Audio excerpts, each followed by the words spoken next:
next two set of candidates are running for Unified Commissioner, 2nd District at large, and candidates from the 1st and 8th District. We'll start with opening remarks. And we'll start with Tom Burrows. Tom, you have 2 minutes for opening remarks. Well, thank you, Merle. First and foremost, I do want to thank those that have joined us this evening, Business West and Kansas City Community College for hosting the event. So thank you for that opportunity. I am Tom Burrows, the candidate for Commissioner at Large, District 2. I've served the last 3 years on the local commission, and I have the experience necessary to continue to communicate clearly with the community when it comes to budget issues, economic development issues, and would come with the experience of 26 years in the Kansas legislature. I have been part of a number of organizations throughout my lifetime in Wyandotte County as a lifetime resident. Born and raised in Wyandotte County, educated in Wyandotte County, retired, and continue to serve Wyandotte County. I don't like to think of myself as a politician, but more as a community servant. I take great pride in working with other leaders in the community that have the best interests of Wyandotte County at heart, that are willing to roll up their sleeves and serve the people of this good community. We may have our challenges, but together, collectively, we are effective in what we're able to accomplish, provided our hearts and heads are in the right place. And I truly believe in the service of the last 3 years, I brought my voice to the table when it comes to budget issues, and most recently in reference to the ARPA and the federal funding that is before us with the unified government. With 18 years of audit experience through the legislative post-audit and serving as the chair of the audit committee for the unified government, not only am I able to read budgets, form budgets, and speak to budgets, but also have the benefit of being able to hold those that utilize those budgets accountable through the auditing process. I don't see them as I don't see audits as a punitive measure. I see them as an opportunity for us to look at what works and what we may have challenges with to continue to correct those. I stand ready to, as I stated, to continue to partner and move this community forward. And I want to thank again everyone for joining us this evening. Next, we will have the challenger, Claudine Sanders. Your 2 minute introductory remark. Good afternoon, everyone. Thank you so much for inviting me to the forum. I am running for the UG Commissioner at Large, and I am a 30-year resident of Wyandotte County. I moved here as soon as I was an adult at 21 and able to make this my hometown.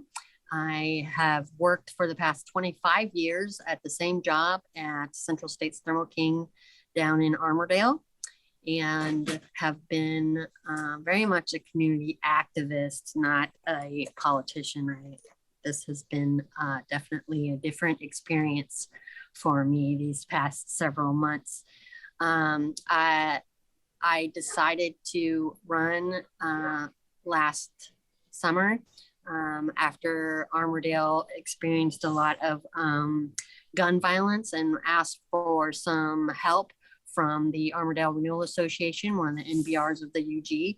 And we called a neighborhood meeting there in Shawnee Park and had about 40 residents there asking for help with their safety of themselves and their children. And I, at that point, decided that I was going to try and get this position so that I could represent both the neighborhood that I work in and the neighborhood that I live in out here in Stony Point. I've been a Stony Point resident for going on 7 years. I went to my first neighborhood meeting the second week that I lived here. It was the first time I had owned a home, and I saw the signs and went, and they quickly made me president of the neighborhood association. So I started getting a lot of the input from the commissioners that would come to our neighborhood meetings.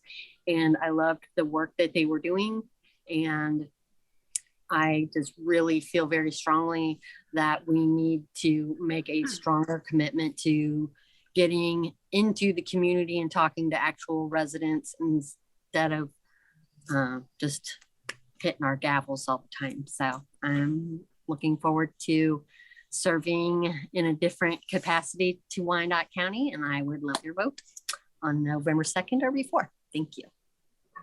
Okay, our next candidate will be Gail Townsend, the incumbent in Unified District number 1. Gail?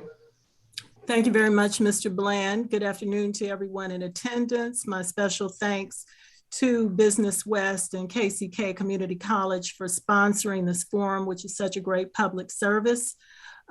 Again, my name is Gail Townsend. I'm the in-district commissioner in District 1. It's been my honor to serve that area and the unified government in whole for the past 8 years.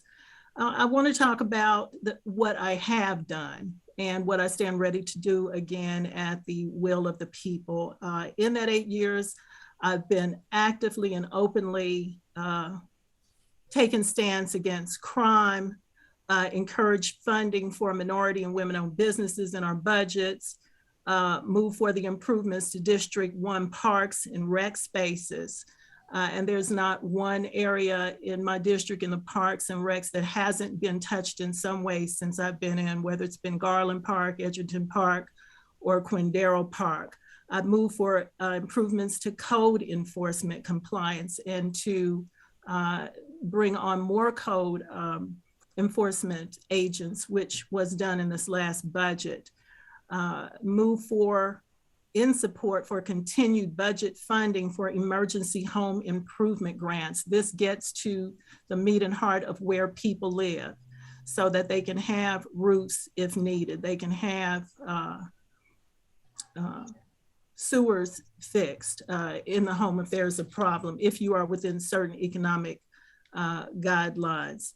I supported funding for the district attorney initiatives and case reviews to promote justice and equity in our legal system, and for education, transparency, and fairness in regard to the tax sale process. I move, again, I'm ready to serve in this capacity again. I have seen this position not as one of public grandiosity, but as a job to get things done. And I have worked to do that with my fellow commissioners and administration, and stand ready to do that again if given the opportunity. Thank you very much. My name is Melvin Williams, born and raised here in Wyandotte County. I have 5 kids. 2 of my kids are in college.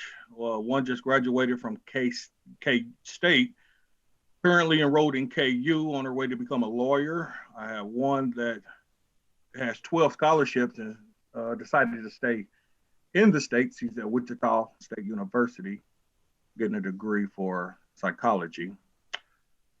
I'm from the Northeast area.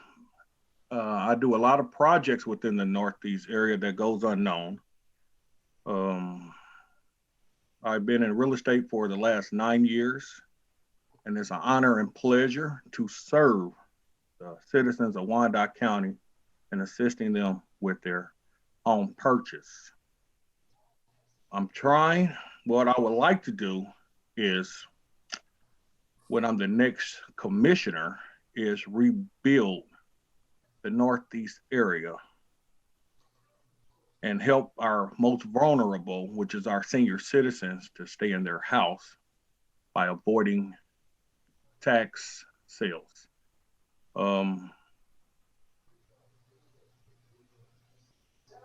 That's pretty much it. And I apologize because I'm thrown off right now, so my apologies. Okay, well, thank you for your comments. Next, we'll move to Andrew Davis. Andrew, your opening remarks. You have 2 minutes. Good afternoon, everyone, and thank you to all who helped put on this candidate forum. My name is Andrew Davis. I'm running for the 8th District Commissioner seat for Wyandotte County, Kansas City, Kansas. My background in Wyandotte County is not as extensive as many of you. I moved here last year with my wife, who is a native Dot and Sumner grad. When we were looking at places to kind of root ourselves, after getting married and living some years in Lawrence, we chose Wyandotte County. It was during that time that I began watching UG meetings. I am a local government nerd. I currently study local government at the University of Kansas, and I'll be graduating with my master's in public administration in May. And so I had been watching these meetings, and it quickly became apparent that we need new leadership. And so I involved myself in the community with the Voter to Voter Network and helping turn out for 2020. I was a mentor for the Learning Club to kind of invest in our youth. And I was honored to serve as a judge for the KCK Young Entrepreneurs Classic. So yeah, those are some of the my community contributions, and they were really, really quick. I decided to run, and it really has a lot to do with the theme of my campaign, which is that change cannot wait. Here in Wyandotte County, we have a lot of problems and a lot of issues. You all just saw kind of the mayor's debate where they talked about taxes and BPU. I would extend it out to talk about our youth, to talk about our elderly, to talk about the inability for a lot of folks to age in place because of rising utility costs and rising property taxes. And so those are some of the issues that I want to address. I want to be an accessible commissioner. You will hear from me all the time. You will see me all the time. That is my goal. It's my commitment to do regular town halls. It's my commitment to invest in our youth through a UG Youth Advisory Board.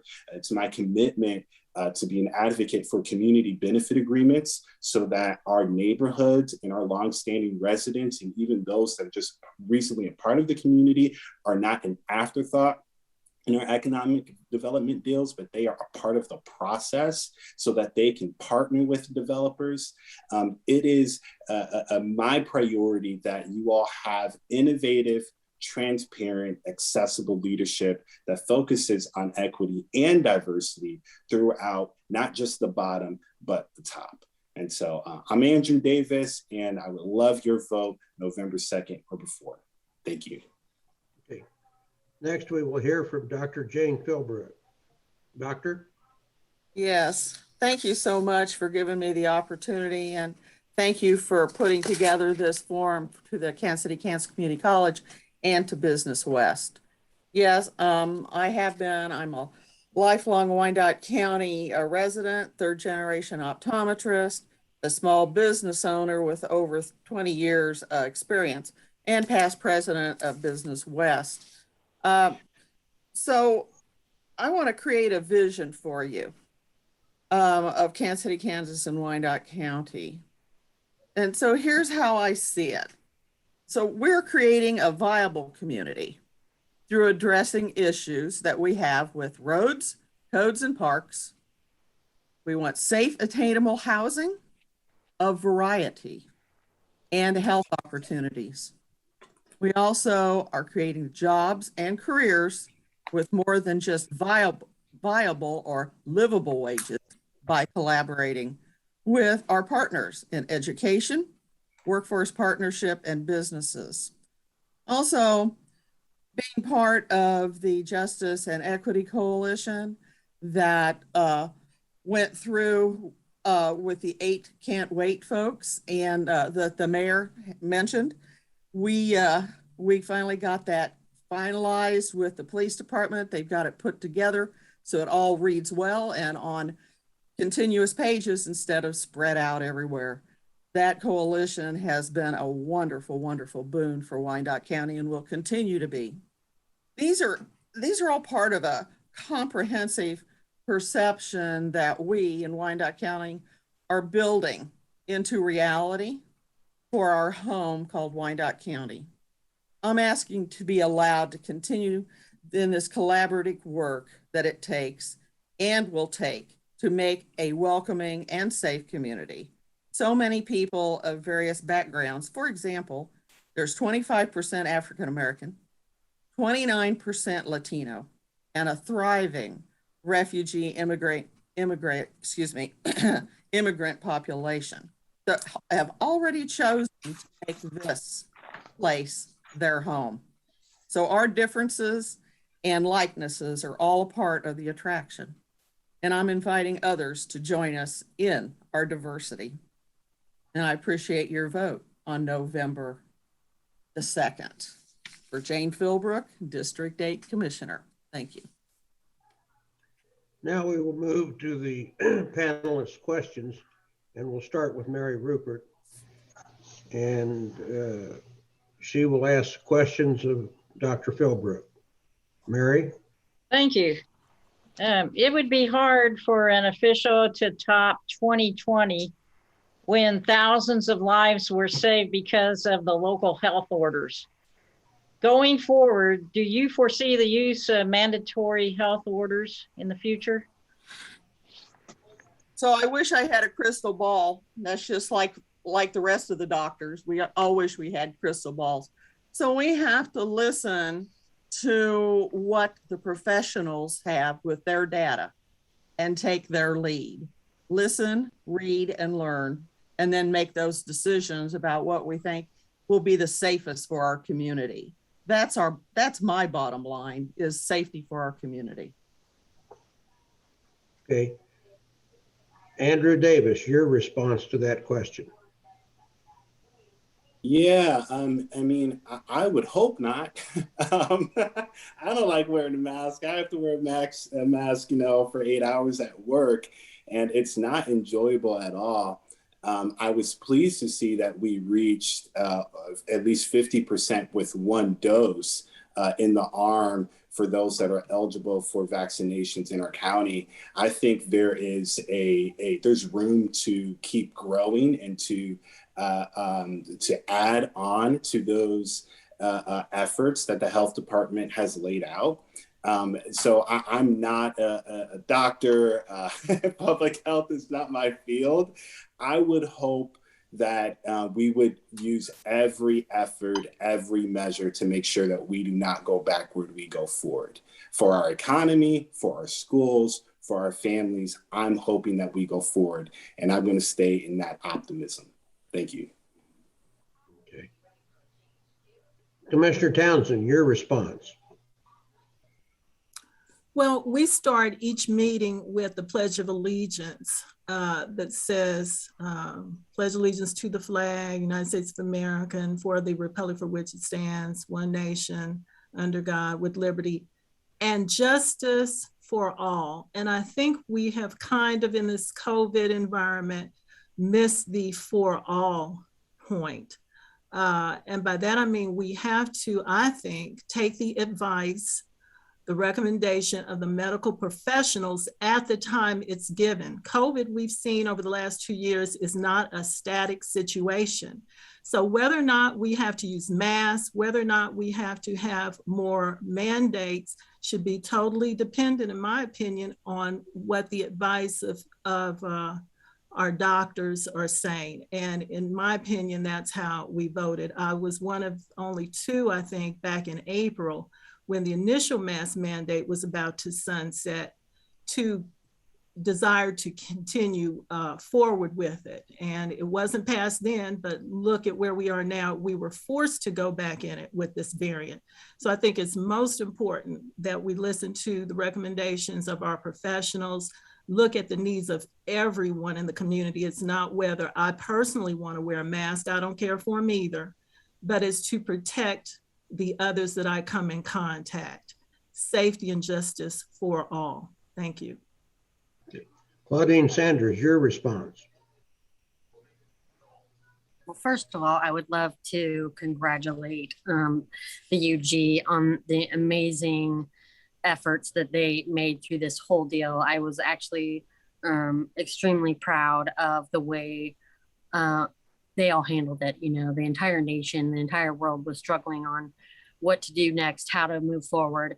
And we have done a very good, thorough job and responsible job for all of our citizens. No, it is not something that everybody in Wyandotte County likes, having to wear a mask until the next vote on November 18th.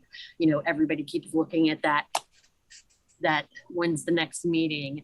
And you know, I've been really proud of the fact that the past couple of votes, even though there's been some major pushback from these zip codes with money, that they don't want to have to wear masks anymore. They don't want any more mask mandates.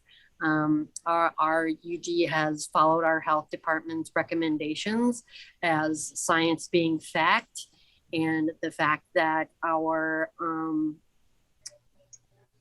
people of color have not been very trusting of the entire process to get vaccinated, and giving them more opportunities to see what the results have been and learn more about what these vaccines are all about. I am extremely proud that we've been able to extend it. So I hope that if we ever come to something like this in the future, we continue to follow the science and not the rumors and speculations. Thank you. Now we will move to Tom Burrows. Tom Burrows, your response. Merle, could you repeat the question, please? I want to make sure I understood the complete question. If Mary would be kind enough to repeat it again, please. Yes, it would be hard for an official to top 2020 when thousands of lives were saved because of local health orders. Going forward, do you foresee the use of mandatory health orders? Well, I would assume you're talking about the local level, Mary. I would think that if we've had any opportunity to learn from local health orders, it's the 2020 pandemic that many local governments had to work through. And I want to applaud our local health department and those that served on the front line, the tireless hours and the commitment they made to the people of our community in addressing the COVID pandemic. I'm one that operates under health and science fact and look at the experts for that guidance. And when we have a diverse population that we have, this whole issue has been politicized and it's gotten away from what's best for the community, but what's best for a political statement. And we have, as commissioner at large, we represent, if you count Lake Quivira as city council, there's four levels of government, city councils, and then you have the multiple school districts, four, not counting the diocese, that all have governing bodies. Now, the health officer, those issues are being attacked in the state legislature, even to the point of taking away the governor's authority on health orders. So whatever actions we take as local government, our health officers, as well as the scientists guiding them with the health orders, we need to look at the community as a whole. I will stand ready to take whatever protective measures are necessary and put it in the hands of those that are the elected bodies to make those decisions in unison with the health professionals and those that guide the health guidance. Melvin, what was your response to Mary's question?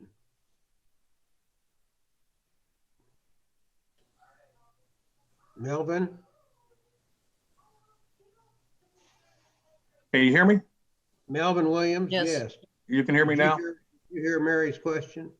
Could you please repeat it again? Mary, Yes. can you repeat it?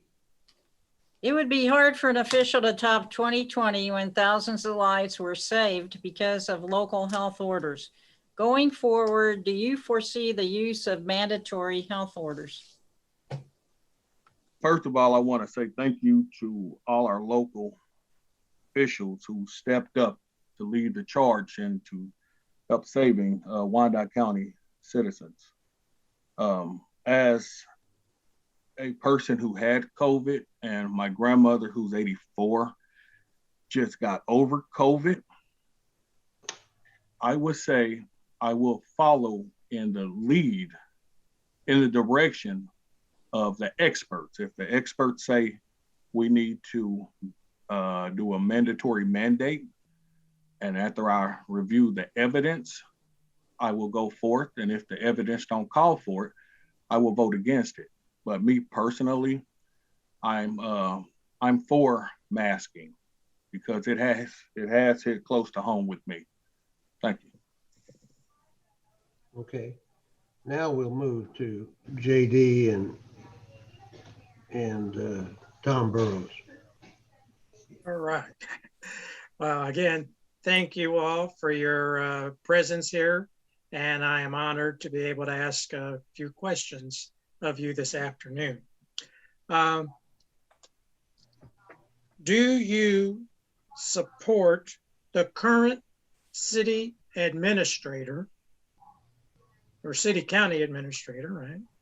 Why or why not? Tom? Thank you, Merle. And JD, you never surprises me with the questions you ask. They're always pointed questions and ones that deserve an answer. We, as a commission, we may differ at times with our administrator. We go through an evaluation process. I wasn't there when this administrator was elected. There are always issues with any type of organization. There have been times I've disagreed with the administrator, but I will share with you that I've had very good conversations with the administrator also. Under the form of government within the charter that we have, he carries a tremendous amount of authority. And my concern is that the charter provides very little opportunity for commissioners to hold the administrator accountable. And the only way we can address the administrator is if the mayor is willing to bring the issue forward to have that conversation. The issue, I don't believe the support to do away with the administrator has been brought forward in my tenure. And I don't believe that there's support on the commission presently to eliminate the administrator or to seek reprimanding the administrator. The administrator has a tough job. These last 2 years have been very challenging for anyone in that position, and it would be easy to criticize an individual moving forward under these circumstances. But I stand ready, as I stated, to be a partner within our local government to provide the best expertise that I can as an individual and as a commissioner, and be forthright, honest, and transparent in my conversations, not only with the administrator representing the constituency that elected me, but also with my fellow colleagues that serve on the commission with me. Okay. Claudine Sanders, your remarks concerning the administrator. I don't know you, but that's a heck of a question. And it seems like that's the one that pretty much every regular Wyandotte County person that I talk to always asks. So there's definitely some issues with how the residents of Wyandotte County feel about the current administrator. As Tom was talking about, the way that the charter is written right now, there's not a whole lot that could be changed at the moment. So if elected, that would be something that I would really like to see the commission push for, is for Wyandotte County UG to take a look at that charter document. It is over 20 years old now. And I can tell you from serving on multiple nonprofits and working at my business for the past 25 years, any article of incorporation needs to be looked at and reviewed on a regular basis to see if there's any changes that need to be made to continue the business in a profitable and feasible way. And the fact that we have not taken a look at that charter for quite some time is a problem in my opinion, and in the opinion of lots of people that I've spoken to. So personally, not a problem with Doug Bach. Like the guy, done some work at parks and trash pickup stuff with him. He's a heck of a worker. I just think that the scope of the job itself needs to be taken a look at. Commissioner Townsend, your remarks.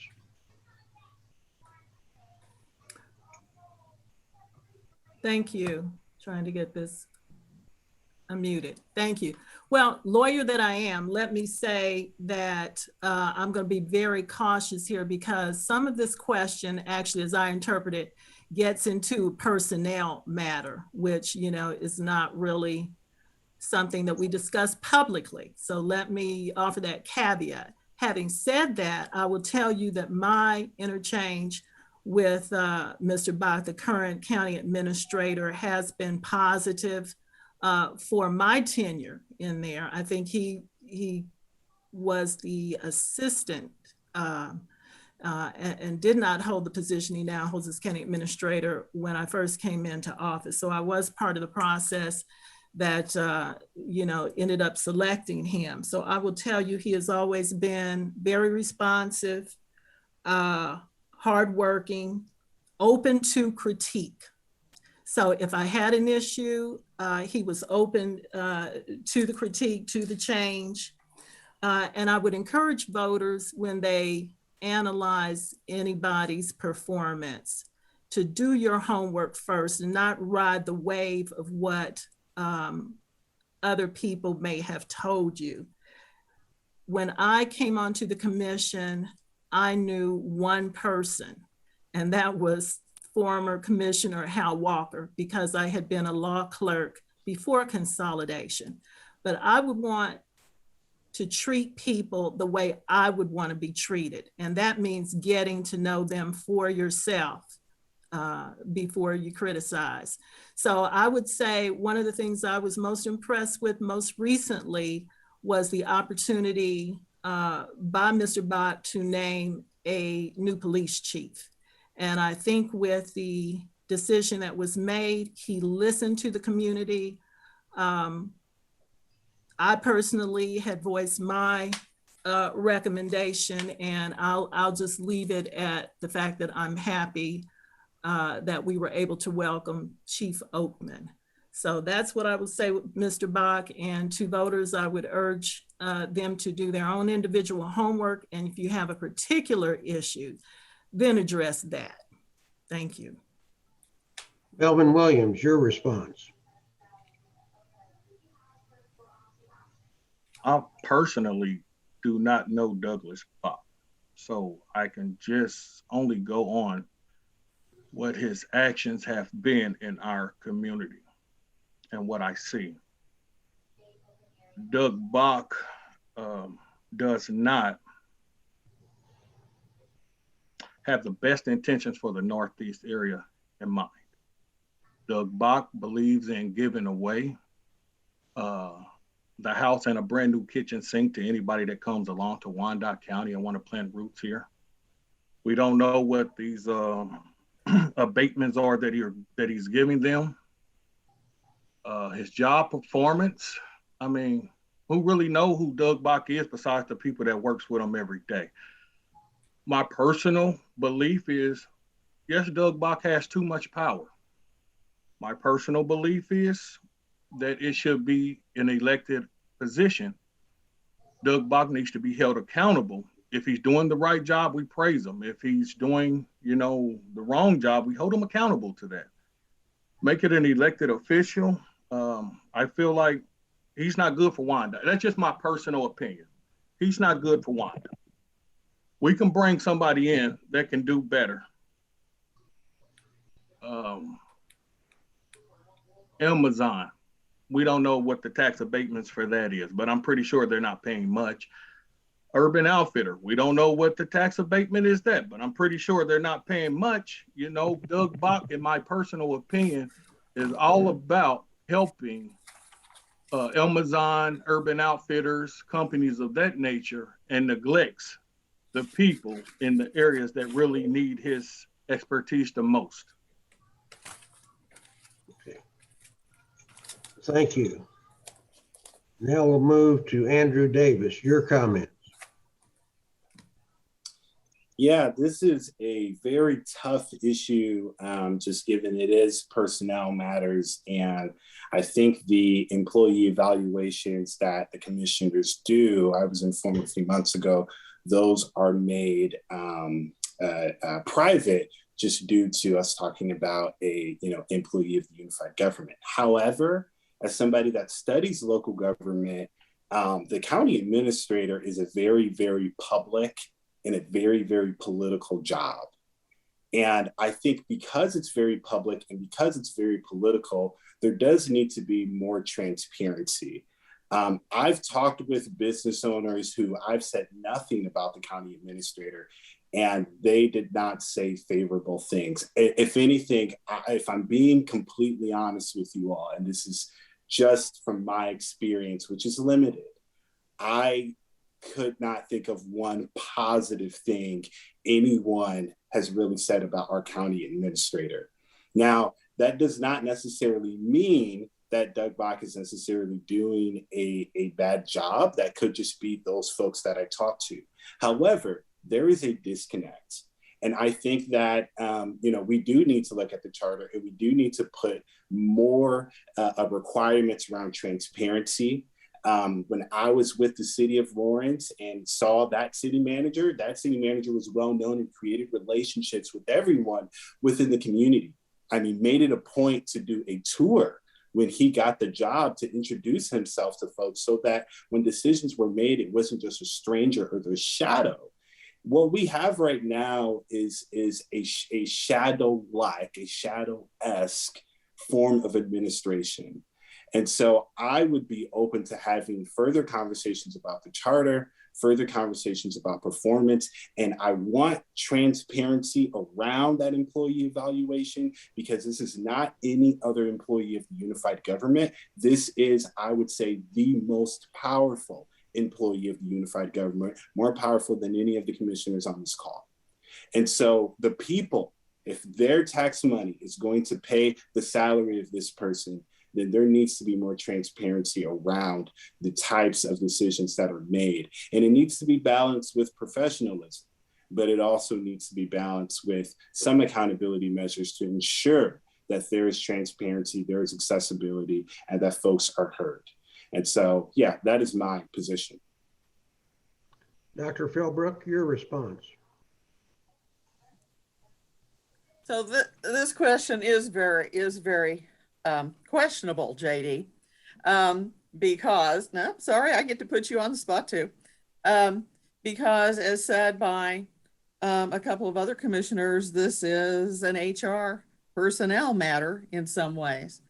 But I've heard some other issues broached. But number one, the commission and the mayor set policy. We pass all of these things that are transparent and in our meetings, and long pages and pages of things to read. And if somebody wants to look those things up, all of that information is in there. The tax breaks, the incentives, all of that information is there. So it is very transparent. You just have to be willing to look at it. I was part of the process, like Gail was, when we picked the new administrator. And people may think it's easy to find an administrator, but I will tell you, Wyandotte County is not an easy place to find an administrator for. We're very complicated. We're we're different government because we're a unified government, and a lot of people aren't used to working in that atmosphere. We interviewed people, which was the first time that I know of that the commission actually took part in interviewing for a new person to take that position. And that was very transparent. I'm not going to tell you that I don't like our form of government. I do like our form of government, but yes, it's always good to review things every 10 to 15 years to see if there's differences that we have to change to make our government work better for us. Because we are a moving target, all of us, all of our lives are. It's very important to stay on top of those things. So my answer to you is it takes more than one person, 4 persons, 5 persons on the commission to take action of something like that. And so if the commission chooses to take action against someone, then that has to happen as a group. So, I'm all for representing folks, and I'm more than happy to listen, but I can't take one person's opinion on something. And yes, they do need to be informed. Their information needs to be facts, not just the neighbor's opinion. So thank you. Next, we will move to Elnora Jefferson, and her question will go to Dr. Philbrook. Elnora? I thank you very much. I'm going to combine my questions. There are two questions I wanted to ask, but in the interest of time, which is running out here, I see I'm going to combine them and make one question for all. The biggest thing missing in the Northeast infill project, as I've been told, is the human element. That's what I hear from on the ground. The Northeast Area Master Plan, which I hope that all of you are familiar with that, invited community input and ownership. And over 500, close to 600 people participated in that. Then on the heels of that Northeast Area Master Plan being approved, a 260-day moratorium was placed on land bank applications that locked out the everyday citizens. So everyday citizens, only developers could take advantage of those assets, and that just thwarted and stopped the anything that everyday citizens wanted to do. And that was only done in the Northeast. In addition to that, the assets earned by the people who suffered from from the social ills and the devalued property values, as I mentioned in the question to the mayor candidates, redlining, urban renewal, and also local decisions as far as failed projects had an impact, but some people stayed and they weathered the storm. Now, the sales tax feeds the land bank assets. So we have the land bank, we have a moratorium, but sales tax, delinquent sales tax feed, as well as donations, feed that process. There was a news article recently that talked about the state of the tax sale, delinquent tax sales, and wondering whether or not that was fair and just for all. So here we come then to the questions. I'd like three questions. I'd like to have your take on the policy and process that is necessary to give back ownership of the process to the community, ownership of the development to the community people who invested. Number two is their input on how you would use the assets to cure the things that we hear so much about. COVID-19 was just the latest thing on the radar. We've had the social determinants of health, where in our area, in our county, we have a degradation of I want to say the upscale ratings in economic development, in education, in employment, and in that type of thing. How would you use the assets for that? And then three, if it were to be found that there are some issues with the delinquent tax sales, would you support a moratorium on future tax sales until that issue or the obstacle is cured? So again, I apologize for the long questions, but I wanted to get them in. So thank you very much for tolerance. Oh, Elnora, you and how do I take care of world peace? Okay. Sorry, Elnora, but that is definitely, those are all definitely complicated issues. And so policy and process, let's get into that. So the policy and the process. So with a lot of the conversation that I have been hearing about around policy and process, evidently, if the community of the Northeast feels that way, because that's not my community, but the whole city is my community, okay? And so it is important to me.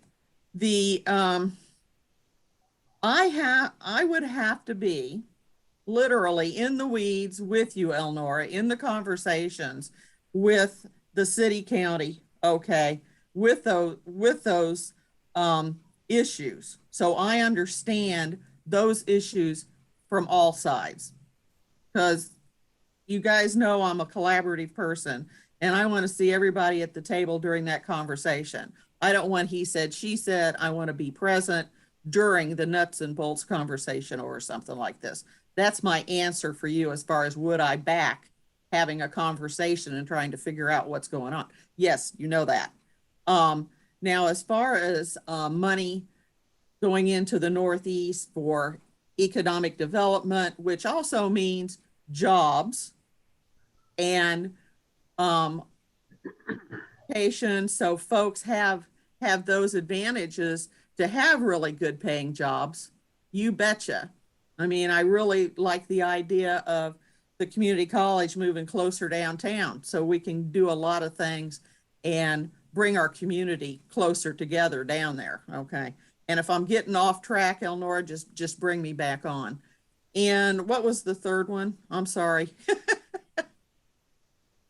I can't hear you. Since the delinquent tax sales feed the land bank, the assets that are being used for development, for the developers, if there were, under what circumstances would you support a moratorium on future tax sales? I think the answer is the same as for the first question. Okay. Really need to be involved and see what's going on in that. I have not been in that recently. I've been involved in some other things. Sorry, there's only one of me. And there are other commissioners though, like Commissioner Bynum, and so that have been very involved with that, and they try to keep me up to date. But I don't have a definitive answer for you. All I can tell you is I can just work like crazy and work hard to try to find out for you and be involved in that. Okay, thank you. I answer, Elnora. Thank you. Andrew Davis, your response. Yeah, I appreciate all three of those questions. There are a lot. So I'll start with the first one. So the tax policy and process and kind of the ownership of the land and the property in the Northeast. This goes to one of my policy proposals, fair economic development, which would infuse community benefit agreements in those development deals.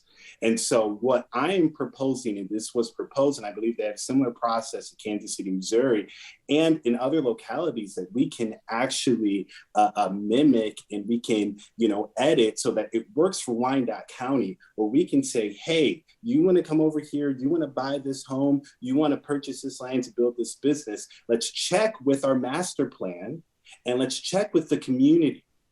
For too long, I watched those hour-long land bank conversations, and all these folks are coming in here to buy the land, and then it's an afterthought as to whether or not the community is a part of that conversation. That's how the Northeast happened, along with redlining, along with white flight, along with disinvestment, and a whole bunch of other racist and classist systems and actions and legislations from the local all the way to the federal level. And so we need equity. We need to infuse equity within that conversation. And I think community benefit agreements would help. The other part is we have ARPA funds. I'm in conversations with some of the nonprofits right now because a lot of folks, especially those that live in the Northeast, are being evicted right now because they cannot afford to stay in their particular home because of COVID or because of job loss or everything else.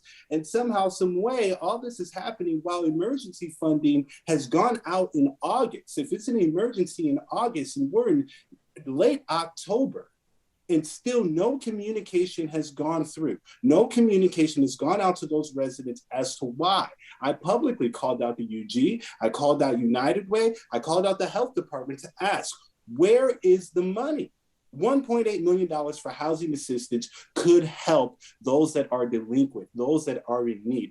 Obviously, it would have to be done with fiscal responsibility and fiscal stewardship. Absolutely, I'm all for that. But the fact that no communication has gone out and it's supposed to be for emergency funding is ridiculous. It's absolutely ridiculous. And the other part, you talked about the cure, the heat report, which I read. I haven't read the update for 2020, but we need to act on these plans. We need to act on these studies. I'm tired of people coming, studying Wyandotte County, and then the UG does almost nothing. By the time the study comes out, we're moving on to the next project, to the next thing. We need to put real dollars into these master plans. And I think that would be part of the cure, to say, how do we invest in the community so the community can invest in itself? I saw that, I think it was NRG, you all won a grant to at least put some funding towards your plan. We need to use federal dollars to leverage for more dollars and more dollars and more dollars so that development can happen. Last one, I absolutely am for moratorium on the future of tax sales for the Northeast area and making sure that the land bank is accessible to everyone. I'm tired of folks from Johnson County and folks that are not from here, that they could buy up this land. They can outprice longstanding residents. And the UG we put up our hands and we just say, well, you know what, we can't do anything about it. We can do something about it. We have to do the courageous thing about it. Lastly, I do think that the Northeast is due for a conversation of reparations, which has happened in North Carolina, it's happened in Evanston, Illinois, and it needs to happen at the federal level all the way down to the local level. What happened to the Northeast is not an accident. Redlining is not an accident. That was on purpose and was through federal policy. We need repair, and it needs to start in the Northeast. Thank you. Thank you. Melvin Williams, your response. Can you hear me? Yes. Ms. Eleanor, to answer your question, I'll tell you this. I'll tell you what's missing. Something for the long-term residents who have fought and bled with the criminals for the sake of a free and crime-free neighborhood. I'll tell you what's missing. Not only do they deserve something down there, they have not even gotten the respect from the unified government to be asked for what they need in the area.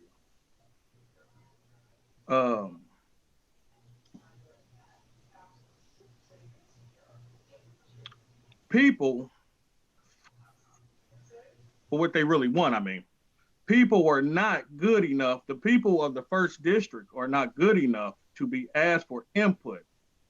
They just get demanded. Would this be acceptable in Piper? And I'll tell you the answer is no. For so long, and to reflect back on what Andrew said, and it's what I've been saying since the start of these debates, these forums, I'm sorry. We should have two properties, tax sales. One for local Wyandotte residents only, and the other tax sale, the general tax sale, is for the outside investors. It's because Wyandotte County is getting beat at our own game. Why should we have to face crisis of where can I find a property to rent? Because I get this all the time. I get calls every day. Is there, you know where I can rent something at? No, I don't. We build up in Piper, but tear it down in the Northeast area. What we really need to be doing is forming mixed income communities. We get mixed income communities, you will have small developments to come in. Once we can get the small developments to come in, then we can focus on attracting bigger investors to come in. That's when your grocery stores come in.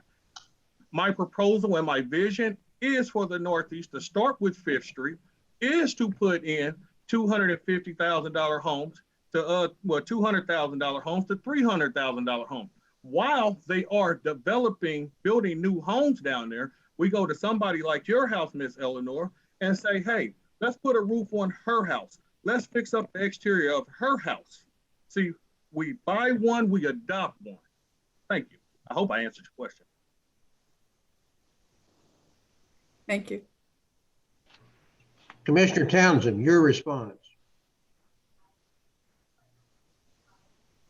Thank you for the multiple questions. I will do the best I can to answer them. So let me know if I've not addressed all of them. I'll start with your issue or the question about moratorium on taxes. This is not the kind of thing that you take without due consideration to what is the basis for the city, county being able to provide services. And what you do for one, you do for all. So while we can discuss that, that would be the form in which I would undertake some issue like that. Because a moratorium on taxes simply would mean nobody pays taxes. And then what do you do in terms of infrastructure? What do you do in terms of public safety? So while it sounds intriguing, that is the cost. And that is something that would have to be undertaken in a serious fashion. With regard to ARPA and how those funds could be used, I'd already gone on the record with regard to using them for homelessness and directing money to the United Way and other agencies who are best able to disseminate that, because that's what they do. I do agree that if it's not being done, it needs to be done more timely. The other aspect, this is an opportunity, as I stated several weeks ago, to say yes to several projects that for whatever reason were not able to be funded or receive all the funding I'd like from the budget. So as part of that desire, I specifically named the grocery store that is being undertaken in the 18th and Quindaro area. So those are two of the key things that not only the Northeast End would benefit from, but Wyandotte County entirely. And with regard to the first one about the land bank, the moratorium has not been in effect for a while. The people who are purchasing lots are people who live here. Quite often they are adjacent property owners. And the whole scheme of this is to encourage people to fill those lots with buildings and developments. So it's people who are in Wyandotte County who are also buying them. Now, I will say people have heard that there are quite a few who come from out of town on tax sales, but with regard to the land bank and the policies in place now, just about all of those people are locals, or they are developers who we should be welcoming into the area who want to build decent, attractive, affordable housing. And that draws the interest of other developers who want to do grocery stores, who want to do retail. They count rooftops. So while we want to move forward and see development, we have to be open enough to those people who are interested in our community to welcome them in, not just give it away. They are all held the same, they're all held accountable to the same standards, but we want them to know that we want them here. And so if people have been listening to the economic development and the neighborhood development standing committees for the last couple of months, then I hope they are as happy as I was to be made aware of the developers who do want to come to the northwest corner of 5th and Parallel to put in homes in the $200,000 to $250,000 range. One of those young ladies is Kansas City, Kansas native, as well as the project that was talked about at 13th and Parallel on Lafayette across from Heathwood, where you've got a savings and loan due to come in. You've got plans for health center there, like a minute clinic. You can't do emergency services there, but or operations, but also the development along that corridor of townhomes and private residences. So we see that coming in, it is happening. And I would encourage people just to stay informed and to participate in these meetings where they can comment. These are not done in secret. And that keeps down a lot of misapprehension and misunderstanding in the community about what is really going on. Thank you for your interest ongoing in the Northeast, Ms. Jefferson. Hope I answered your questions. Next, we'll go to Claudine Sanders, your response. Thank you for everything that you do, Eleonora. I've been watching you for a very long time. Just recently had the opportunity to meet you finally. And, you know, the fact that you were talking about the master plan issues that the Northeast District has gone through, you know, Armourdale renewal is just, I mean, they're getting ready to vote on the Armourdale master plan at the end of the month, and you know, all of the neighborhood master plans that have been done, the people get frustrated because nothing really has come from from them. And the fact that you had so many residents involved in your process is huge. I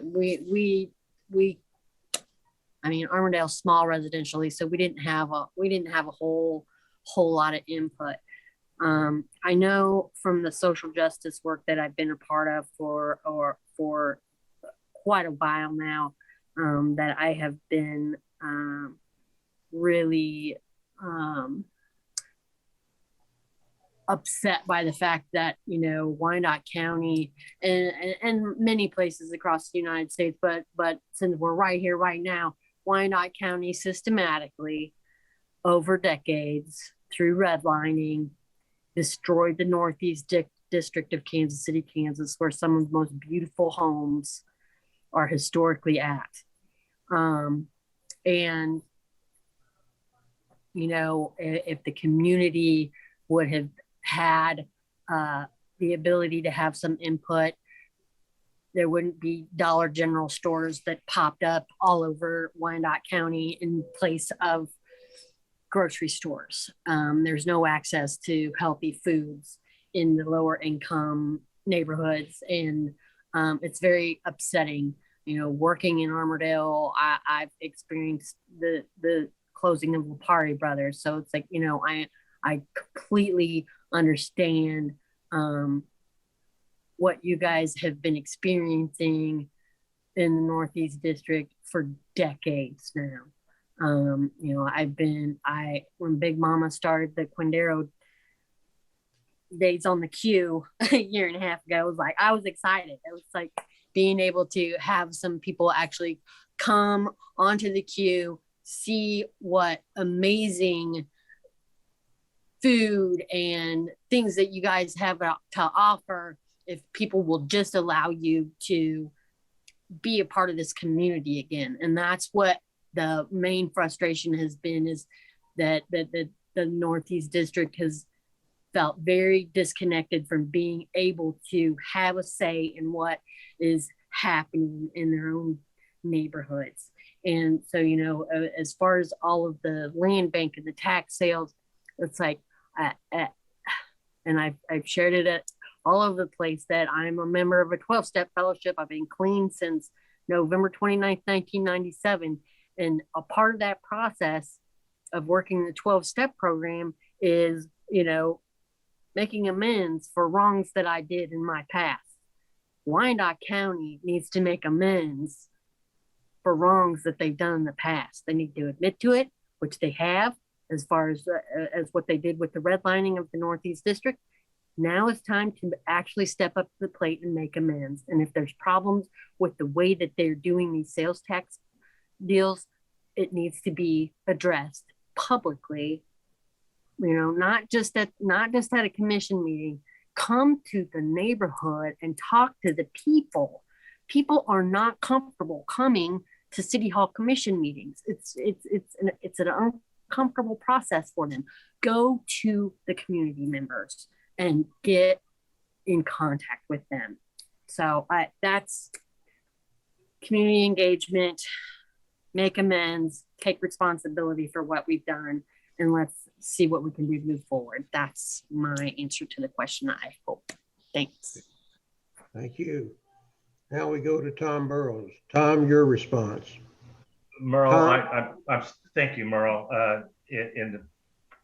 For expediency purposes, I will respond, and then I would like to make a closing statement quickly. I'm about 5 minutes away from another issue on the state side that affects our community, and it's important that I do respond to that also. Okay, if you could respond to that and your closing statements here pretty quickly.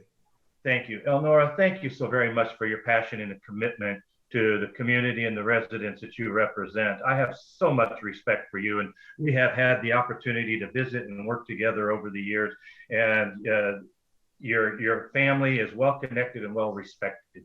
And you have been of great assistance to me in guiding in my thought process. But I'm going to do my very best to answer this. I'm a strong supporter of the master plans. And the Northeast put a tremendous amount of time and energy into the master plan and the design of that master plan. My concern In the short time I've been on the commission, I have witnessed these master plans being chipped at, and the lack of follow through and the commitment to those master plans. And they take piece and parcel of those, and I don't mean just property, but piece and parcels of the master plan. And I think that causes a bit of confusion for the residents and for the resources that are spent on putting together the master plan. The Northeast has met with a tremendous amount of challenges, the most in our community, the most in the metropolitan area. But when I see just across the river what happened with Quality Hill and why it can't happen in Wyandotte County concerns me greatly. It was mentioned that the land bank, we put a moratorium on the property. There are those that request parcels within the Northeast that are granted those parcels, and some of them have gone to yard extensions and home development for infill housing. I would like to see some of our ARPA money set aside for local investors who want to invest in land bank properties to rebuild, those that have lived in Wyandotte County their entire lives, that they could use as seed money and or closure money to invest back in the very community they belonged in their entire life. We need a tremendous, robust economy in the Northeast, but I will say, let's not lose sight of the fact there is development in the Northeast that is occurring. And we have the Powell Center, the Merck, the Willow Lanier project that is coming. Those are all impetus to take us on into the Northeast. You have the Boulevard Lofts, you have the 10th and Parallel economic development proposal that's moving forward. And you have the Downtown Community College. You have some new interest in behind the Sumner Douglas community. But first and foremost, those will not move forward without the community's support. And it's imperative that the Northeast community be collectively joined and in one voice to help guide the commission as to what is acceptable development and what is development necessary to meet the needs of the community. And 400 people involved in a master plan is not a small quantity in the Northeast end. That is a tremendous amount of opportunity for input into our master plan. So thank you for that. Thank you, Tom. Commissioner Brose, it's been an absolute honor to serve on the local unit of government with my fellow local leaders these last 3.5 years. I stand ready, as I have in the past, to continue to work tirelessly to advocate for our community and to advocate with those that want to move our community forward. I am active within the community. I have been an active member of the community for over 45 years. I'm married to the same beautiful, lovely woman I've been married to for 40 years. I still refer to her as my bride. I've received numerous community service awards. I am not going anywhere. I love this community. I want nothing but the best for this community and its residents. And I take great pride in what I call Wyandotte County. I refer to us as the Phoenix on the plains because we have made a difference in Wyandotte County. There's still opportunities here, and we need to ensure that we continue to move Wyandotte County forward. So again, I want to thank every one of you that posed questions to me this evening. I want to thank my colleagues and candidates for being here this evening. And first and foremost, I want to thank the community of Wyandotte County for the honor to serve you. Vote Tom Burrows, November 2nd, Commissioner at Large, District 2. Thank you, Tom. Now, Claudine, your closing remarks.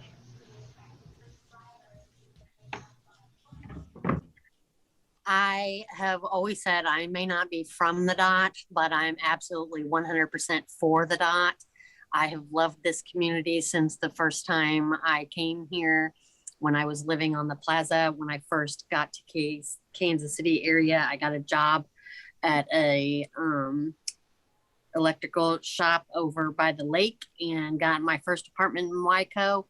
And I've not left since because it was so loving and close-knit that it felt like the small town that I grew up in as a kid. And so, you know, I've always done everything I could to help out any person that looked in the need. And I have been working tirelessly and selflessly for decades to help other people find a new way of life in my 12-step fellowship. And that carried me into serving Wyandotte County in different capacities over the years, and I am seriously looking forward to becoming a part of the UG if you elect me on November the 2nd. Thank you.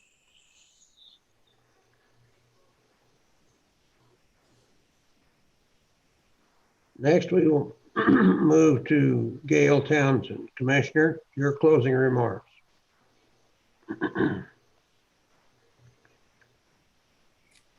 Thank you again, Mr. Bland. I'll keep these brief. Again, thank you to the sponsors of this forum. It's been my pleasure again for the last 8 years to serve as commissioner in District 1.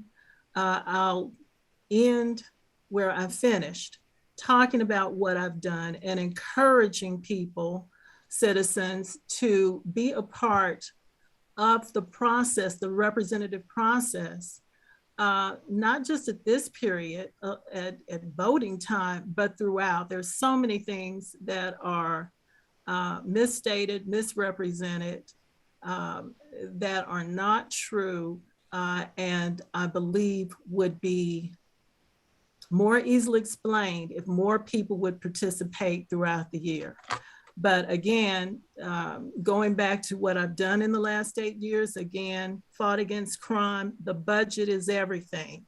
So I've moved for funding of women and minority-owned businesses, improvement to District 1 parks and rec that can easily be seen, move for improvements to code enforcement compliance. And this year we're adding 3 code enforcement officers, moved in support for continued budget funding for emergency home improvement grants. So those who are in need can keep roofs, water heaters, in their homes.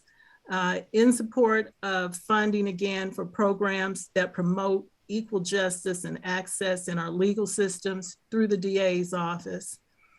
And for education, transparency, and fairness in the tax sale process for those who live on the Northeast end and for those who live anywhere in Wyandotte County. Because as I said, with taxes, as with anything else, what you do for one, you have to do for all. And you have to understand what the significance and impact of our tax structure means with our ability to make the city a better place in funding infrastructure, public safety, et cetera. So again, it's been my pleasure to serve. I stand ready again to serve. Thank you, District 1. Melvin Williams, your closing remarks. You have 1 minute. Can you hear me? We can. Okay. Thank you for allowing me the opportunity to be a part of this forum. I'm Melvin Williams, and I would like to bring something back to District 1 that hasn't been there in about 8 years: accountability and transparency. For this reason, the day after I'm elected, I will be forming a community advisory board so that my constituents can hold me accountable. You should not have to put up with only seeing your elected official only when it's convenient every 4 years, when it's time to vote again. Yes, I do know that this is a part-time position, but you need a full-time commissioner. You need someone that has the full-time understanding of the needs of his and her community. The residents of District 1, to the residents of District 1, I tell you, Melvin Williams, hear you, and let your vote be your voice on November the 2nd. Vote Melvin Williams. Melvin Williams is the man for the people. Melvin Williams will not sell you out in backroom deals playing politics with the people's lives. Because our people have enough worries and stress on their plates, and I want to help lighten those burdens. I know what it's like to experience homelessness. I know what it's like when you have to decide which bill to pay and which one to pray to God about. Now we have to choose over our roof or BPU. Melvin Williams is a man for the people. Let me say this. I got 3 donations: the UAW, Tri-County, the firefighters. I have a letter of endorsement from Mr. Chester C. Owens. I have an endorsement from Nathan Bourne. Now, if them 2 gentlemen see enough potential in me to endorse me, they know that I'm ready to fight for the people of District 1, Wyandotte County, and look out for our most vulnerable citizens within the Northeast area.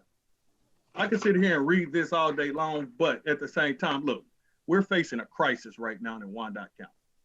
If I felt like my opponent was doing a good job, which in public, some people say she's a nice person, some people don't know her, or, well, ain't no or, it's the fact that she's a nice person, but don't know anything about politics, right? I'm from the Northeast area, born and raised, and the Northeast will be my top priority.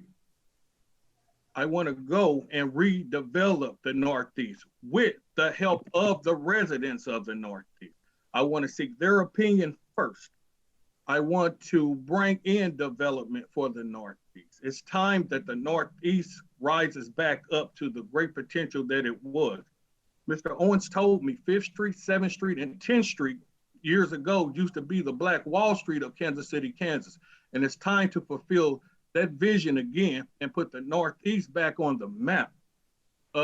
With the help of people like Miss Eleanor Jefferson, my grandmother, and everybody else in the Northeast, we have got rid of drug houses out the neighborhood.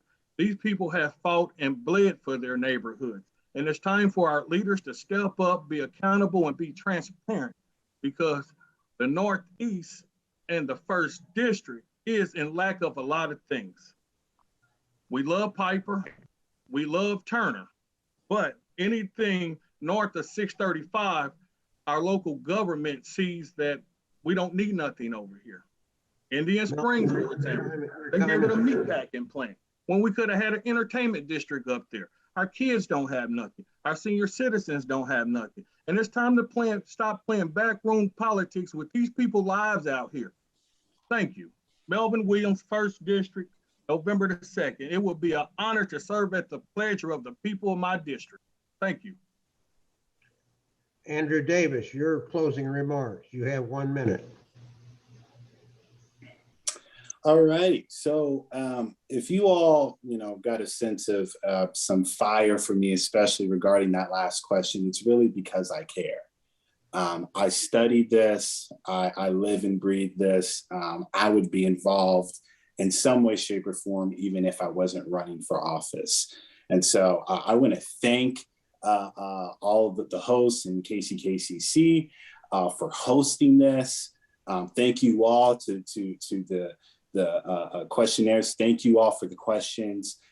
We need more community engagement. We need to be asked the hard questions if we're going to lead in this community. And so the 8th District needs a fighter. We need a fighter. We don't get as much development in our district because we aren't as far west as the Legends, and we aren't as far east as downtown. And that's nothing against either of those areas, but we need a fighter to look at our neighborhoods, to look at our streets, and to say, how do we improve the quality of life in the 8th District? And by electing Andrew Davis, that's what you will get. I was honored to receive the most votes in the primary back in August. And I would be honored again to be at the top, to be the top vote getter, so that we can create change day one when I step in office. The theme of my campaign is that change can't wait. And I said that back in May when I ran, and I stand by that. There is no time to play games. There's no time to sit home and not vote. There's no time not to be uninterested or to be uneducated about what's going on. The time is now, because change cannot wait, and we need to take back our community, and we need to see innovation, transparency, accessibility, diversity, and equity infused in all of the decisions that we make for the unified government. Vote for me, Andrew Davis, for the 8th District. The website is andrewdavisforug.org. You can find me on Facebook, Andrew Davis for UG, Instagram, Andrew Davis for UG. You can call me. My number is 913-286-4490. If you have questions about my candidacy, questions about the community, questions about my plans, please let me know. I am accessible. Vote early. You can vote early starting this Saturday. In my district at Eisenhower Middle School, the following Saturday, October 30th, again at Eisenhower. And then of course we do have November 2nd. Andrew Davis for 8th District. It would be an honor and a pleasure to serve the 8th District. Thank you. Okay. Jane Philbrook, your closing remarks. Well, I want to thank Andrew for giving us a lot of information. And whether I get reelected or Andrew does in District 8, I will tell you that things are still going to be shaking and moving because District 8 is already shaking and moving. We have brought in so much development in our area. We have had over $250 million invested in District 8 since 2016 and have created more than 3,600 jobs in District 8. That's a lot of work. We have also brought in we have brought in multifamily housing and what I refer to as tiered housing, or housing that has everything from low income to full income and shades in between, which is what we need. We need a variety of housing in all of our areas. We also handed out $1.58 million through ARPA money for the homeless, and that money was released the first part of October to go to those community folks that are helping the homeless. Thank you to their team and working on that. We have done so much work in Wyandotte County and for streets. And so for the roads and code stuff, hey, and our stormwater and all those sort of things for infrastructure, we have for the first time in Wyandotte County, a collaboration between the mayor, the commission, and the administration talking about plans, how to address all these issues. And I am proud of our government for doing this. It's been a long time coming, and thank you so much for all of you for working together with Workforce Partnership, with all of our people at our educational facilities, helping us with jobs and creating all those things that for education so we can get our people working. And Wyandotte County District 8 is a wonderful district because it's wide, it's various. We have all kinds of folks. We're not stuck like Elnora is talking about the Northeast. We are kind of in between spots. And so we have a wide variety of folks in our district. And I guarantee you, I've done my best to try to keep up with everything that I am asked to do. And I would be privileged to be able to do this for a while longer. So please vote for Dr. Jane Philbrook, Commissioner, District 8. Thank you.